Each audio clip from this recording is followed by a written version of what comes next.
আলহামদুলিল্লাহ, কয়েকদিন টানা বৃষ্টির পর আজ আকাশে কোনো মেঘ নেই। আসসালামু আলাইকুম।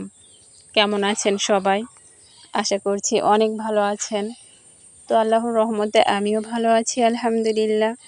তো চলে আসলাম আরও একটা নতুন ছোট্ট ব্লগ নিয়ে। তো আমার ভিডিওতে আপনাদের সবাইকে স্বাগতম। তো আজ একটু বাড়ির বাইরে এসেছি।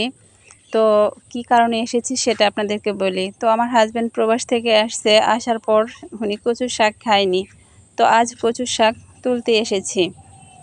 তো এই যে দেখুন, আলহামদুলিল্লাহ আমি কচুর শাক তুলে বাড়িতে চলে এসেছি। তো এগুলো এখন বেছে নিব।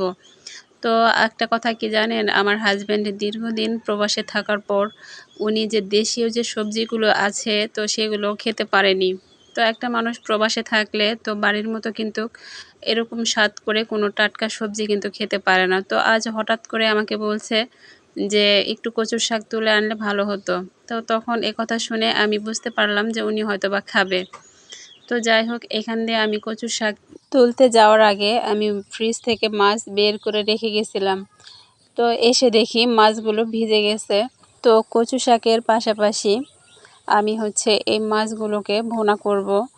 তো আমার হাজব্যান্ড বলতেছে যে অনেক দিন থেকে আমি টাটকা কোনো জিনিস খেতে পারি না।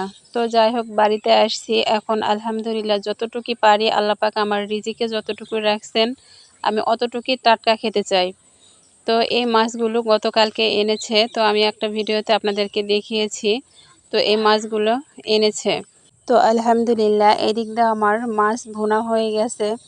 তো আমি আপনাদেরকে রান্নাটা আজকে দেখাতে পারলাম না। তো যার কারণ আমার সাংসারিক কিছু কাজ ছিল, সেই কাজগুলো নিয়ে একটু ব্যস্ত ছিলাম। তো ব্যস্ততা থাকার কারণে আমি এখানে ভিডিও করতে পারিনি। তো দেখে নিলেন তো আমার কচু শাক আর মাছ ভুনা হয়ে গেছে। তো আমি এদিক দিয়ে ভাতটা বসিয়ে দিয়েছি। ভাতটা বসিয়ে দিয়ে তা ভাবলাম যে মুরগিগুলো বাড়িতে এসেছে, মুরগিগুলোকে খাবার দেই।